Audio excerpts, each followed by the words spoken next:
Bíblia de papel.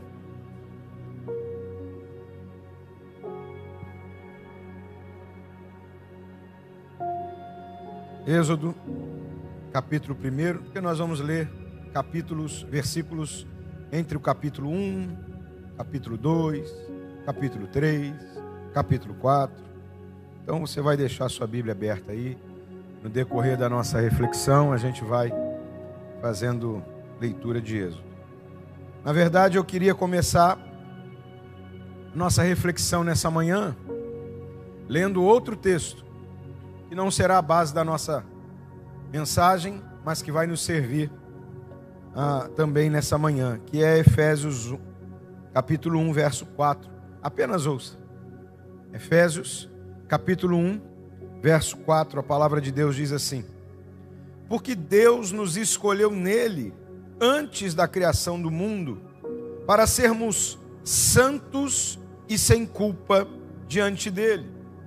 Em amor, nos predestinou para sermos adotados como filhos por meio de Jesus Cristo, conforme o bom propósito da sua vontade, para o louvor da sua gloriosa graça, a qual nos deu graciosamente por meio do amado.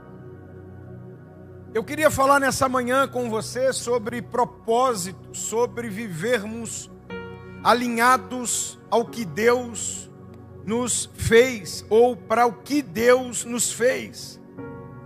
Uma das maiores tragédias do ser humano é viver a sua vida longe do propósito, é tocar a sua existência longe daquilo para o que ele foi gerado.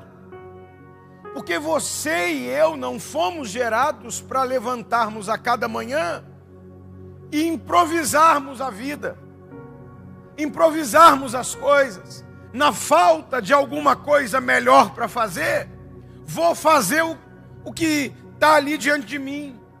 Na falta de uma vida melhor, vou viver o que tenho. Nós não nascemos para isso. Lemos Efésios nessa manhã para nos lembrarmos de que o Senhor, desde o ventre, deu direções para nós. O Senhor, desde o ventre, sonhou com algumas coisas para a nossa vida. O Senhor, desde o ventre, estabeleceu propósitos para você. O problema é que muitas vezes a gente pensa que o propósito de Deus para a nossa vida é, talvez, quem sabe, ser famoso, ser conhecido no mundo inteiro. Mas não, o propósito de Deus para a nossa vida é simplesmente fazer o que Ele quer, é andar com Ele, é servir a Ele, é amá-lo. E no meio disso, Ele vai estabelecendo alguns propósitos específicos para mim e para você. Sabe, meu pai não era rico, mas conseguiu sonhar para mim, como filho, a possibilidade de eu estudar, de eu fazer uma faculdade. E quando eu estava terminando o ensino médio, ele me disse assim: meu filho, eu juntei os recursos e eu quero que você faça uma faculdade, curse uma faculdade. O que você quer estudar? Ora, irmãos, num momento como esse, o que vem ao nosso coração é uma faculdade que me leve a ter um sustento bom, cursar algo que me leve a ganhar dinheiro. Eu estou com 17 anos, eu vou fazer algo que me leve a ganhar dinheiro. Eu vou cursar medicina, eu vou cursar sei lá o que, engenharia, porque eu quero ganhar dinheiro. O problema é que eu já sabia que Deus tinha um chamado na minha vida. Problema não, né? Usei a expressão aqui. A questão é que eu já sabia que Deus tinha um propósito na minha vida. E eu poderia cursar faculdades que me levassem a uma área que me trouxesse retorno financeiro. E poderia hoje ter uma condição financeira muito melhor. Mas eu estaria longe do que Deus gerou no meu coração. Eu estaria distante daquilo que eu tinha descoberto como propósito para a minha vida, para a minha existência e para a minha história. E do que adiantaria eu ter uma conta recheada, mas o meu coração frustrado por não estar vivendo planos e projetos de Deus para a minha vida? O que adiantaria eu estar morando numa casa excelente, lá em Petrópolis ou em qualquer outro lugar, se eu estivesse longe do que Deus me deu para viver? Hoje, minha conta bancária é quase... Melhor não falar isso. É vermelha. Quase vermelha. Mas o meu coração se alegra a cada domingo que eu entro nesse ambiente e vejo: Senhor, louvado seja o teu nome. Eu estou vivendo o que o Senhor gerou no meu coração para viver. A minha alegria não tem a ver com a conta bancária. A minha alegria tem a ver com eu estar no centro da vontade de Deus para a minha vida. E aí não importa, irmãos, se o meu carro é bom ou não. Não importa se nas férias eu vou para Orlando, para a casa do tio Orlando, ou não. Importa que a cada manhã, quando eu me levanto, eu sei que apesar dos desafios, das lutas e das dores que existam, eu vou viver mais um dia no propósito que Deus me deu para viver. Propósito é algo fascinante, é algo lindo. Thomas Carlyle diz que um homem sem propósito é como um navio sem leme. E a vida de muita gente que eu conheço é assim. Talvez a sua nessa manhã. Um navio sem leme. Ou seja, está no mar, está navegando, mas sem o propósito, está indo para qualquer lugar. Sem o propósito, está fazendo qualquer coisa. Tem gente que está assim, está na aventura da vida, mas indo para lugares que não valem a pena, navegando por águas que não seriam as águas escolhidas. Michel de Montaigne diz que a nossa grande e gloriosa obra-prima é viver o propósito. A nossa grande e gloriosa obra-prima. Ontem no culto dos jovens, a moça estava aqui pintando um quadro. Pintores pintam muitos quadros, mas tem alguns ou algum que é a sua grande obra-prima. A grande obra-prima de alguém é viver o seu propósito. E às vezes a gente tem gente passando a vida inteira pintando quadros feios, porque não são suas obras-primas. Talvez você nessa manhã. William Cooper diz que a verdadeira felicidade e sucesso consiste em gastar as nossas energias com um propósito. A verdadeira felicidade e sucesso consiste em gastar as nossas energias com um propósito. E às vezes você está gastando as tuas energias, tua juventude, com coisas que nada tem a ver. Imagina eu passar 5, 6, 7 anos dentro de uma faculdade de medicina para depois descobrir que não foi para aquilo que Deus me chamou. Imagine cada manhã eu estar dentro de uma obra como engenheiro, talvez até bem sucedido, porque a questão não é dar certo ou dar errado. Alguém já disse também que a maior tragédia que alguém pode experimentar é ser bem sucedido em algo que Deus não lhe chamou para fazer. Porque se eu encontro alguém que está falido, eu digo para ele: você precisa rever sua vida. Ele começa a chorar na hora. Eu falo: é verdade, está tudo ruim, eu preciso rever. Aí ele pensa: e o caminho abre.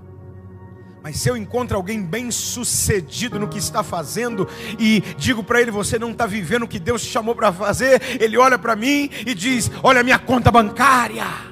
Porque tem gente que vive só para dinheiro, né, irmão? E é pobre, miserável, ainda que tenha muito dinheiro. Olha o que eu tenho, olha onde eu moro, olha o carro que eu ando, e você não tem nada disso. Então ele diz para mim assim, você é um invejoso. Não se abre. Para algumas pessoas a gente tem que profetizar. Eu profetizo sobre a tua vida falência, aleluia. Porque, para falar a verdade, na vida de muita gente, a melhor coisa que poderia acontecer hoje ela era quebrar totalmente, falir totalmente, porque só assim ela abriria os olhos para ver o que Deus tem para a vida dela de verdade. Porque a maior tragédia que eu e você podemos viver, experimentar na vida, é ser bem sucedido num modelo de vida que Deus não nos chamou para ter. Que adiantou toda a fortuna do Michael Jackson se no final da sua história ele é um homem frustrado? Era melhor quebrar, falir, ser rejeitado, para descobrir que a maior alegria de um ser humano é viver para a glória de Deus e andar na sua presença. Que a maior alegria de um ser humano é ser cheio do Espírito Santo. Que a maior alegria de um ser humano é ser cheio da glória, é ser cheio do poder, é ouvir a voz de Deus e é ser dirigido por Ele a cada manhã. Essa é a maior alegria do ser humano, que nos falte tudo menos a presença do Espírito Santo de Deus. Quem não descobriu isso, ainda não começou a sua vida. Mário Sérgio Cortella diz assim, uma vida com propósito é aquela em que eu entenda as razões pelas quais faço o que faço e pelas quais claramente deixo de fazer o que não faço. Tem gente que faz o que faz por fazer. Tem gente que faz o que faz porque não sabe para onde está indo. O que aparece eu abraço e faço. Tem gente que vive assim. A vida de algumas pessoas é assim. Ela está indo para cá hoje, alguém grita, vem para cá. Está igual festa junina, quadrilha, né? Está indo lá numa direção, alguém grita, não sei o que. Aí ele muda a direção, não sei o que, ele muda. Porque não sabe para onde está indo. Então vive movido por alguém, movido por circunstâncias, movido por propostas, movido por tudo. Vai!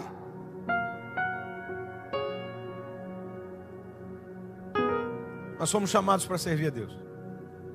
Você foi chamado para amar Jesus. Você foi chamado para fazer a vontade de Deus. Se você está em dúvida nessa manhã, qual é o meu chamado? Qual é o meu propósito? O primeiro dele, servir a Deus, andar com Deus, servir ao Senhor, viver para a glória dele, fazer o que você faz para a glória dele, viver, se envolver com ele, viver para a glória dele. A partir daí, outras coisas vão aparecendo. Talvez tenha mulheres aqui que Deus te chamou para ser mãe de um avivamento. Mas como, pastor? Porque teu filho será líder de um grande avivamento. Cuide dele da melhor forma. Ensine-o a amar a Jesus. Ande na presença de Deus para que ele seja inspirado. Pronto, cumpriu o propósito da sua vida. Você tem que ter em mente isso. A cada manhã que você se levanta, uma coisa precisa mover o teu coração. O que eu vou fazer hoje para que o nome de Jesus seja glorificado? No meu trabalho, na minha empresa, no meu comércio, na escola, na faculdade, o que eu vou fazer hoje para que o nome de Jesus seja glorificado? Nós existimos para isso. E aí vem a história que eu quero pegar hoje de Moisés. Para mim, uma das mais fantásticas da palavra de Deus. Moisés é o camarada tido por muitos como o maior modelo de liderança da história. O cara era fera. Todo mundo que escreve sobre liderança olha para a vida de Moisés, para os exemplos de Moisés, para a forma como ele conduziu sua vida. Só que Moisés, ele é um camarada que tinha todos os ingredientes do mundo para viver longe do propósito que Deus estabeleceu para ele. Moisés nasce debaixo de uma sentença de morte. Sua Bíblia ficou aberta, capítulo 1, verso 15, diz assim: o rei do Egito ordenou às parteiras dos hebreus, que se chamavam Sifrá e Puá: quando vocês ajudarem as hebreias a dar à luz, verifiquem se é menino, se for, matem. Ele estava com medo que crescesse muitos homens e se tornassem um exército grande dentro do Egito, que eles eram escravos, povo hebreu, e se rebelassem contra os egípcios. Então, mata os meninos, para não ter exército, para a gente não ter rebelião. Mata os meninos. Nasceu o menino, mata. Então Moisés nasce nesse contexto. Ele nasce debaixo de uma sentença de morte. Pensa que é fácil? Ah, Deus, eu nasci numa época que não era nem para eu viver. Fácil não, irmão. É fácil não. Que é moleza como uma sopa de minhoca. Moisés foi solto no rio para tentar sobreviver. A mãe dele falou assim: ó, não vamos soltar esse menino no rio. Fez um cestinho, botou betume, arrumou o cestinho todo e jogou no rio. Olha, a intenção da mãe é a melhor possível, claro que é. Mas ele podia se encher de dor na alma e falar: olha, me jogaram dentro de um rio, me jogaram no cestinho, me jogaram, eu não tive. Enquanto muitos têm um berço, tem agora uns berços bonitos, irmã, que bota lá, ele sacode a criança sozinho. Você já viu isso? Você bota a criança, o negócio fica assim, ó, e ainda tem um chocalho em cima que fica balançando. Olha só, Moisés poderia entrar em depressão, irmão, porque ele não teve um berço que balançasse nem mexesse o chocalho. Jogaram foi ele dentro de um cestinho, dentro do rio. Vai! É fácil não, irmão. Você está reclamando da sua vida, da sua história? Olha só o que esse homem viveu. Parou na casa de quem havia lhe mandado matar. O sexto vai parar na casa do homem que mandou matar ele. Olha aí. Vê se esse homem não tem ingredientes suficientes para que a sua vida viva longe do propósito. Ele vai ser criado pela filha de quem lhe mandou matar. Sua mãe vai ser a filha de Faraó. Ô, irmão, tá dando problema. Que história louca.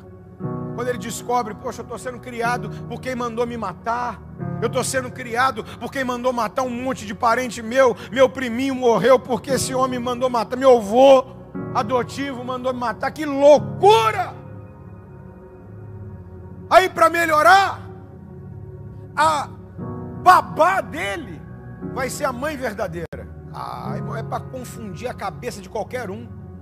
É para trazer confusão na cabeça de qualquer um. Mas peraí, eu estou aqui, quem está me criando é quem é minha mãe de verdade. Quem é minha mãe de verdade é quem me mandou matar. O meu vovozinho é um matador de criança inocente. Que loucura! Meu bercinho era um barquinho para ir bem dentro do rio. Que doideira! É esse homem que vai se tornar um grande líder.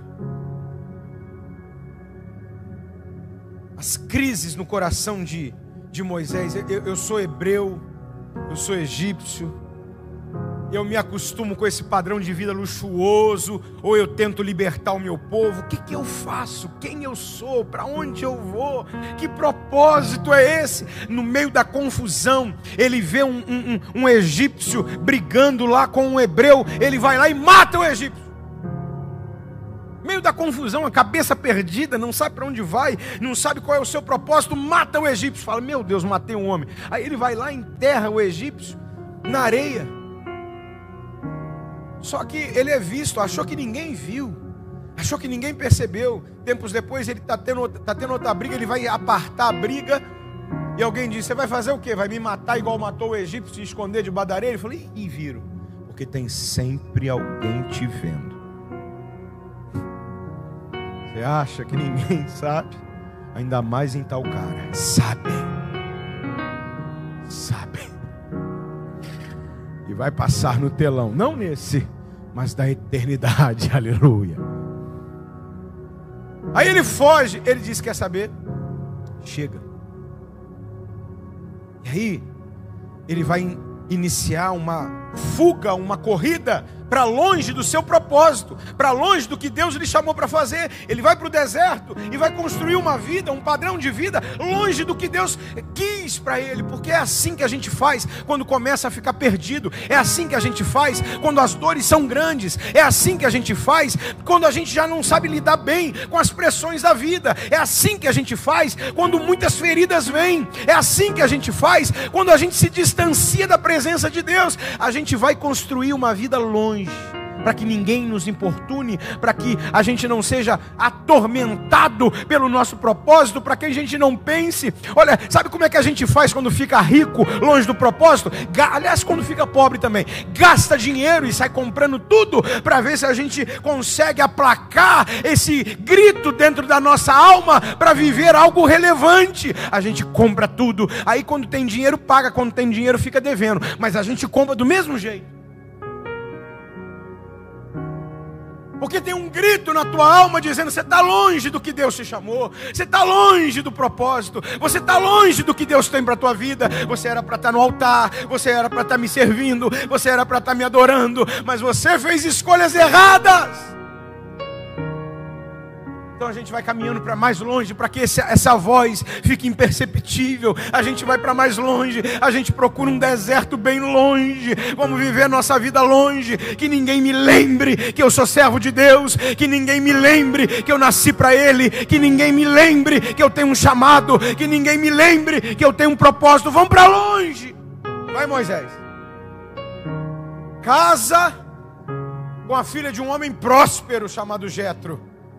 Está tudo bem, irmãos, ele tem uma família, ele tem um trabalho, ele está prosperando, ele está com dinheiro, está tudo bem.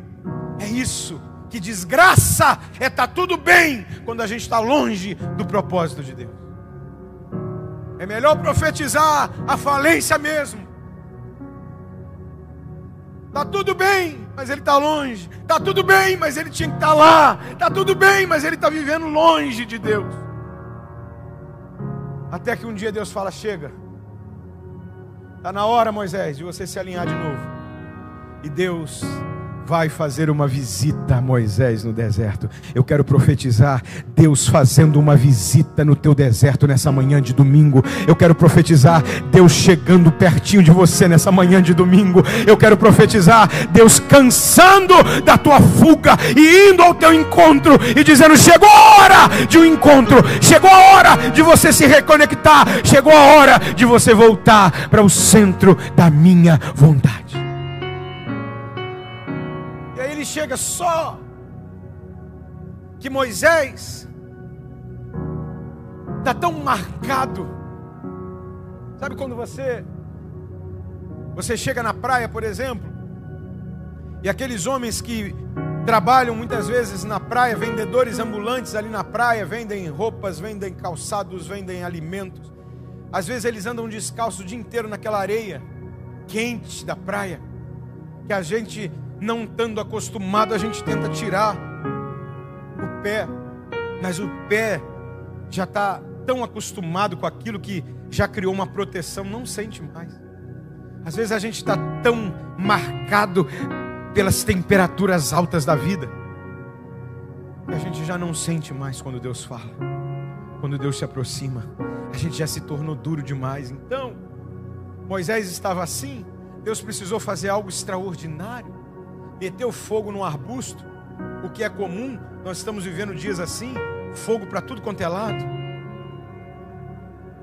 Agora, o que não era comum é que o arbusto queimava, mas não se consumia. Moisés olhou aquilo e falou: meu Deus, que coisa extraordinária, que coisa extraordinária, olha lá, está queimando e não se consome. Aí ele diz assim: deixa eu ir lá ver. Não sabia Moisés que era um anzol que papai estava jogando na boquinha dele. Quando ele chega perto: deixa eu ver esse arbusto que pega fogo e não se consome. Deixa eu ver. Quando ele chegou perto: Moisés!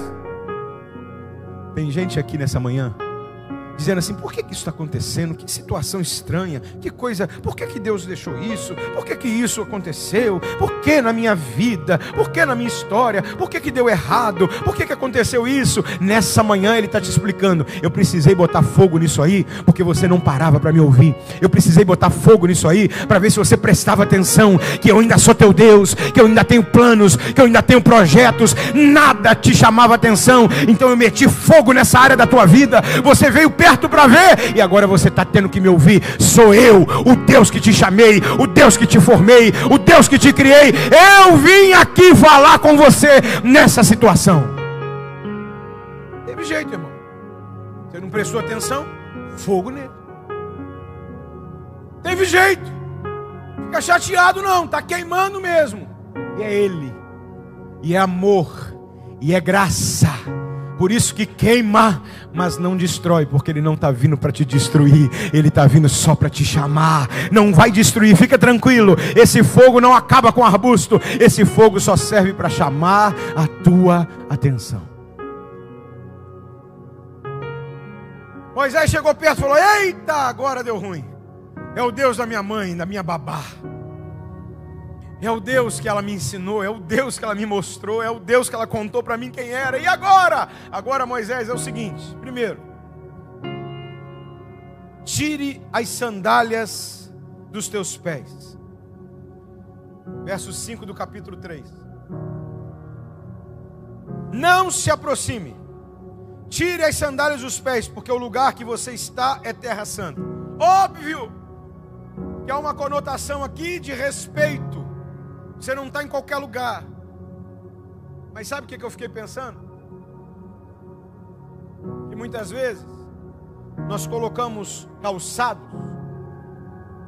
para que nós sejamos protegidos do sol.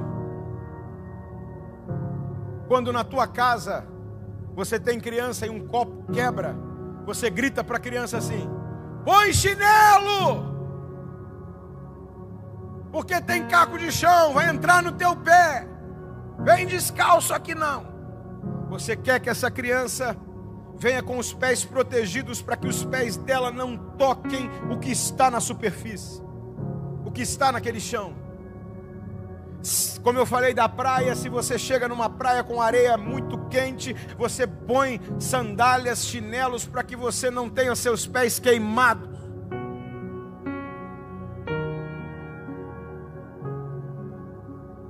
Quem sabe Deus não está falando para Moisés: tira as sandálias. Você precisa encostar na minha santidade nessa manhã. Por muito tempo você usou sandálias, artifícios que te impediam de ter um contato direto com a minha glória. Arranca tudo. Agora nós vamos se envolver.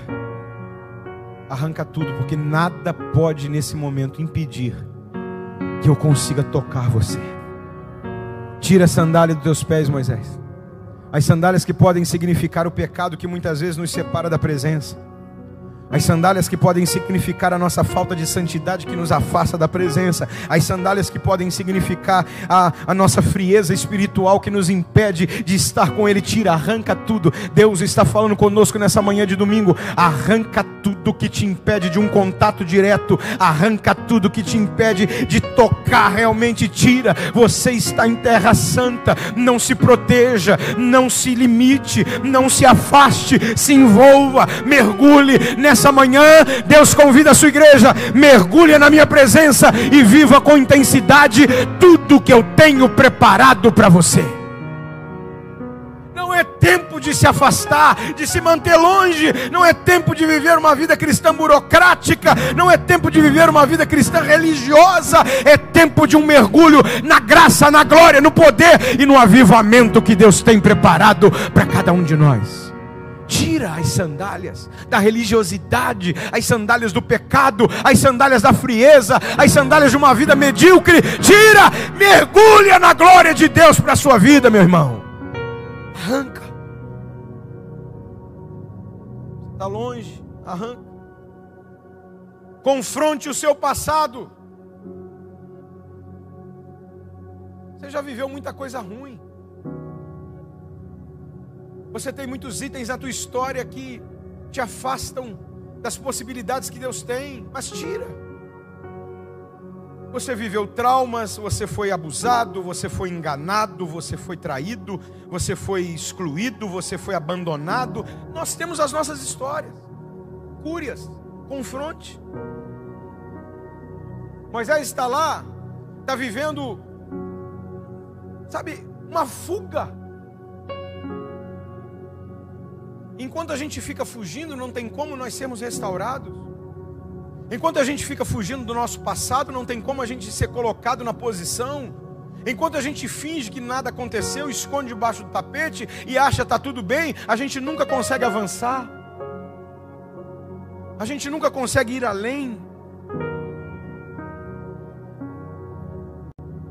Moisés está lá, está longe do propósito, mas está bem, porque Satanás, irmãos, quando ele não consegue te matar, ele trabalha para você viver longe do propósito. Pronto, não te matou, mas te faz viver longe do propósito. Está tudo certo para ele.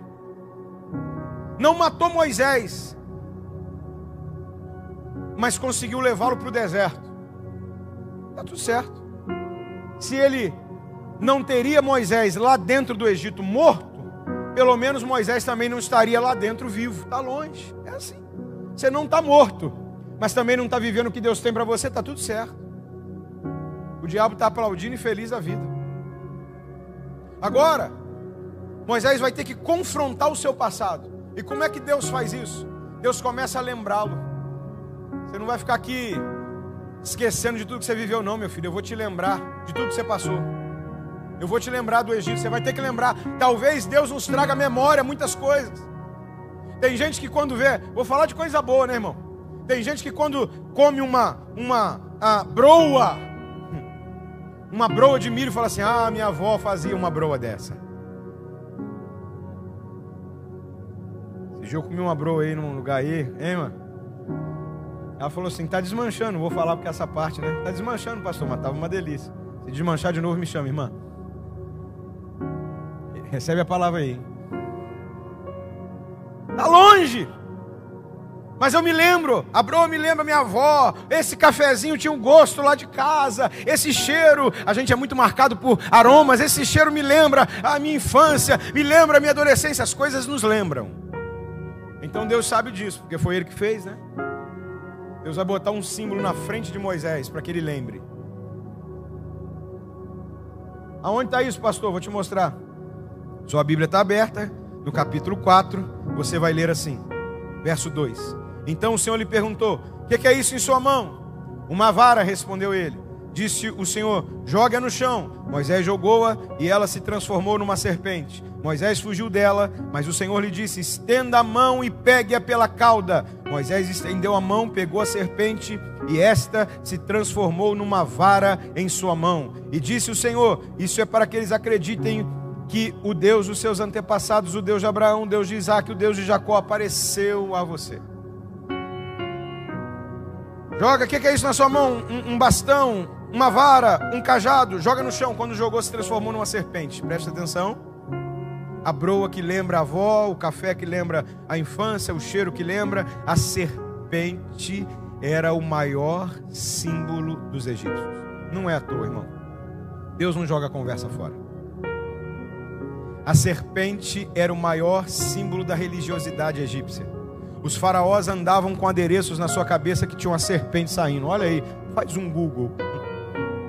As serpentes saíam. A serpente era o maior símbolo da religiosidade egípcia. Aonde você olhava tinha serpente. Eles veneravam serpentes. Eles adoravam esse símbolo das serpentes. Quando Moisés viu a serpente, não tem jeito, irmão. É como você quando vê a broa. É como você quando sente aquele cheiro. É como você quando sente. Ele lembrou. Serpente, egípcio. Serpente, meu passado. Serpente, tudo que eu vivi. Minhas dores, meus sofrimentos. E o pior, olha o que acontecia quando o cajado se transformava em serpente. Começou a correr atrás dele.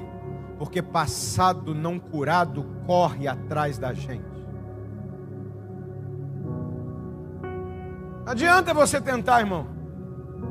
Você está subindo em cima dos móveis, subindo na vida, subindo em muita coisa, achando assim eu me livro. Não adianta, vai correr atrás de você. Lembranças, dores, feridas correndo atrás de você. Você tenta e eles te agarram. Você tenta e a serpente te pica. Não resolvendo, você vai sofrer. Confronta Moisés. Está na hora de resolver teus problemas com o passado. Está na hora de resolver teus traumas. Está na hora de resolver tuas decepções. Está na hora de botar um fim nisso, nas dores da tua alma. Está na hora. O que eu faço? Pegue! E aí Moisés vai lá e agarra. Pum. Quando ele pega, deixa de ser serpente e se transforma novamente em cajado. Quando você confronta, enfrenta e toma nas mãos, a cura chega. O que Deus está falando para você nessa manhã? Que Ele te dará autoridade de tomar as serpentes que estão correndo atrás de você nas mãos, com autoridade de você governá-las e não de ser governado por elas. E você vai transformá-la em cajado, porque enquanto está no chão, vira serpente, está solta, abandonada, você tenta fugir, serpente para te picar. Mas quando você toma na mão, vira cajado, para que você cumpra o teu propósito, cumpra a tua missão, para que você tenha um instrumento, uma ferramenta na mão. Passados curados se tornam cajados, para que te ajudem a vencer os teus obstáculos e cumprir o teu propósito. Ou você foge do passado e se torna alguém frustrado, falido, derrotado, ou você assume o protagonismo, toma na mão e se torna alguém que vai viver o propósito de Deus para a sua vida. Nessa manhã, pare de fugir, encare o teu passado com a graça, com o poder e com a autoridade de Deus. Desfrute do amor do Senhor, porque nós somos chamados para sermos adotados por Ele como filhos e filhas desse Deus poderoso. Viva o que Deus tem para você com alegria e intensidade. Confronte o teu passado. Agora você vai ter que confrontar outra coisa para se reconectar com o teu passado. Você vai ter que mergulhar no teu interior. E aqui está outra coisa difícil. Mergulhar no interior é muito difícil, mas essa ordem vem para Moisés. O texto diz, você está no capítulo 4 comigo, você lê aí no verso de número 6. Disse-lhe mais o Senhor: coloque a mão no peito. Moisés obedeceu, e quando a retirou, ela estava leprosa, parecia neve. Verso 7, ordenou-lhe depois: agora coloque de novo a mão no peito. Moisés tornou a pôr a mão no peito, e quando a tirou, ele estava novamente como o restante da sua pele. Coloque a mão no peito, dentro da sua veste, interior, peito, coração, sede dos sentimentos, sede do seu interior, aonde você guarda as coisas boas e as piores também. Coloque a mão aí, olhe para dentro, veja o que está dentro de você. Nessa manhã, o Espírito Santo convida a igreja: veja o que está dentro de você. Dá uma olhada para o que tem dentro de você. Quando ele tira a mão está branca, de lepra. A lepra era uma doença terrível. Já não é agradável hoje, mas hoje temos tratamentos e muitas formas para acompanhar, mas nessa época não tem. A lepra era uma doença cruel, lenta, matava lentamente.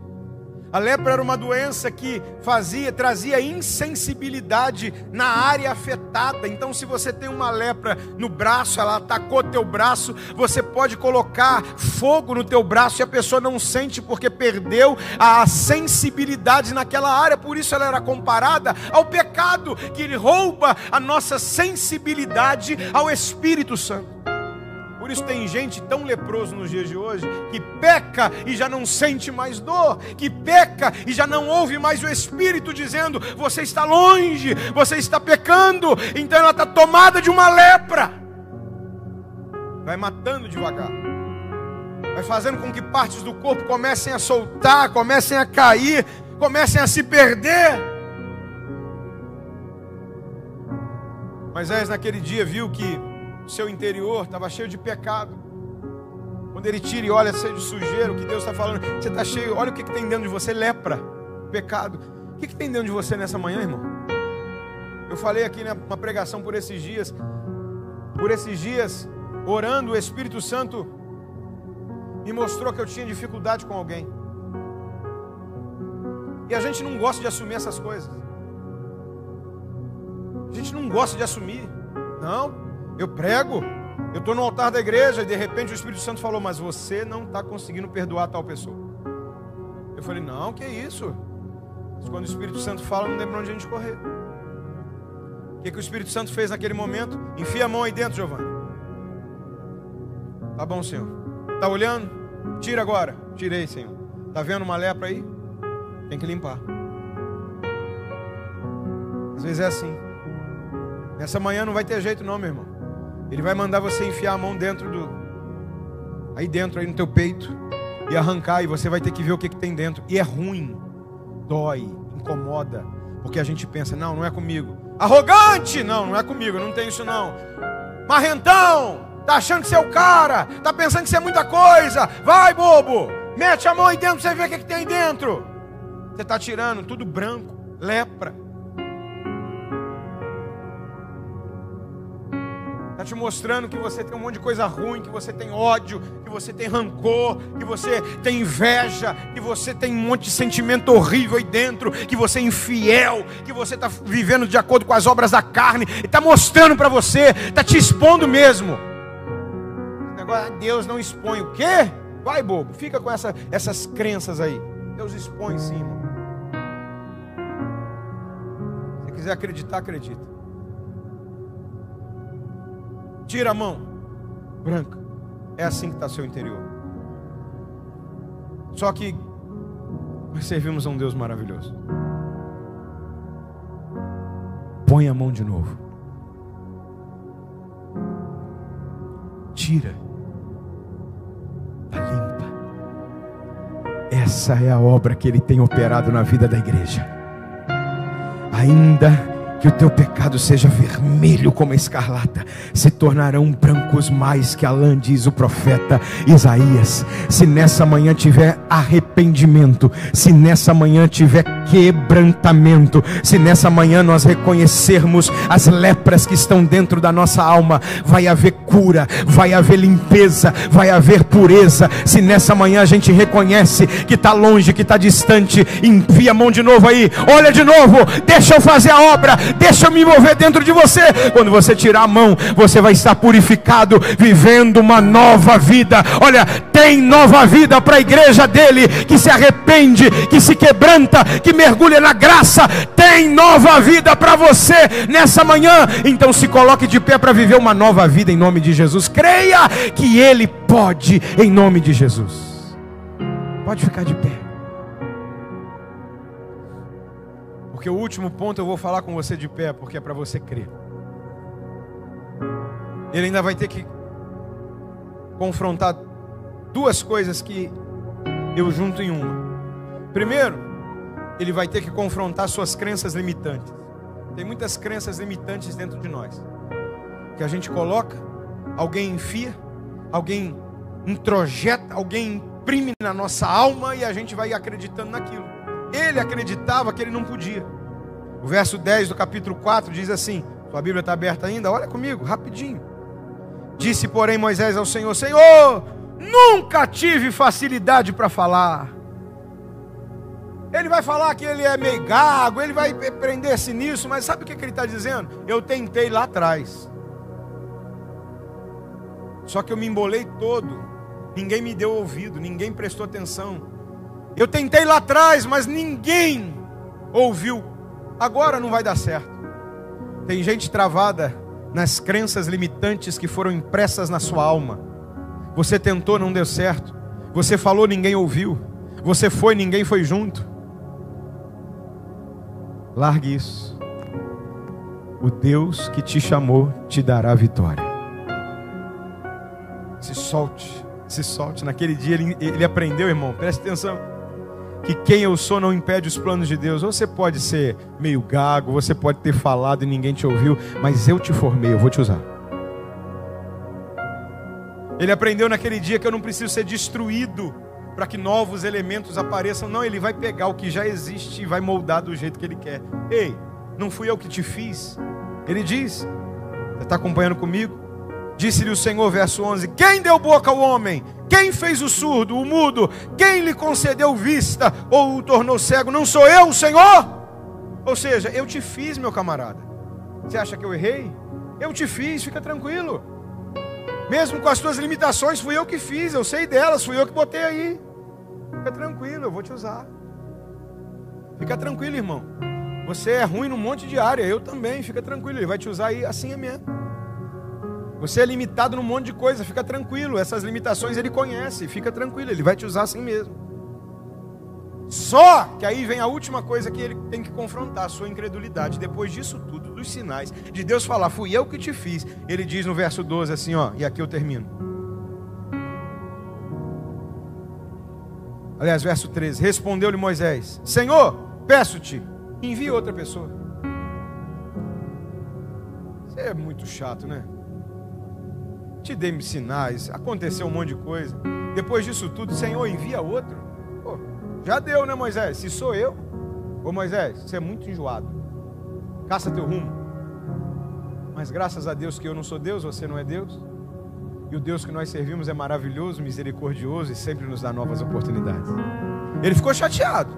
O verso diz assim, ó: então o Senhor se irou com Moisés. Claro, incredulidade irrita Deus. Você tem que crer. Sem fé é impossível agradar a Deus. Então incredulidade fere a Deus. Esse negócio, eu não creio, Senhor, fazer o quê, né? Cria fé. Porque sem fé é impossível agradar a Deus. Não dá desculpa não. Vai buscar mais, vai ler a palavra, vai passar tempo com Ele, porque a fé vem pelo ouvir a palavra, você vai ter fé. Porque a incredulidade irrita a Deus, fere a Deus. Como você vai andar com Deus que a gente não consegue nem ver sem ter fé? Então não tem jeito não. Incredulidade fere a Deus. E ele vai ter que confrontar a incredulidade dele. Deus ficou chateado, mas aí ele descobre algo maravilhoso, que Deus deu oportunidade. Deus falou assim: você é complicado, hein? Você é chatinho. Mas você não tem um primo chamado Arão? Eu dei graça a ele, ele fala muito bem. O problema é você falar, ele vai falar no teu lugar. Pronto. Fique tranquilo, meu irmão.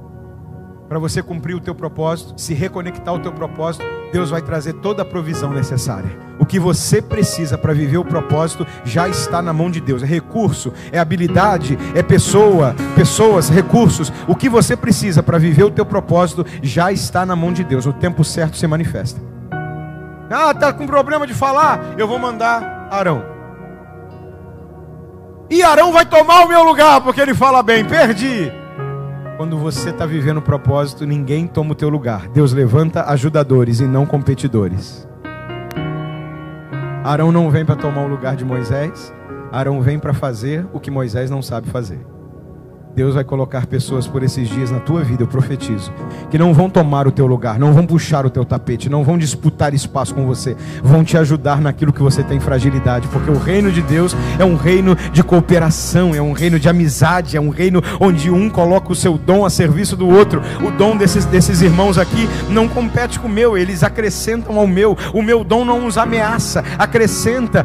Os pastores que estão aqui não competem comigo, eles me ajudam a fazer o que eu tenho dificuldades. Eles são bons em áreas, porque você acha que eu procuro gente que é igual a mim? Não, eu procuro gente que faz o que eu não consigo fazer, porque assim uma boa equipe nasce e o corpo de Cristo é edificado. Não há disputa, não há quem é melhor ou quem é pior, há cooperação para que o nome de Deus seja exaltado. Moisés, você não fala bem? Tem Arão que fala bem, mas tem coisa que ele não sabe fazer, você vai fazer, e você vai se reconectar ao propósito e vai viver o que eu tenho para a tua vida. Entendeu, irmão? Então nessa manhã faça uma oração. Senhor, não me deixa sair daqui longe do meu propósito. Vamos lá? Feche os teus olhos agora. Essa é a oração que você vai fazer. Senhor, não me deixa viver longe do teu propósito. Faça essa oração. Se você não tem clareza, se você tem clareza que está longe, sei lá, ore. Senhor, não me deixa sair daqui sem viver o meu propósito. Vamos, ore. Em nome de Jesus.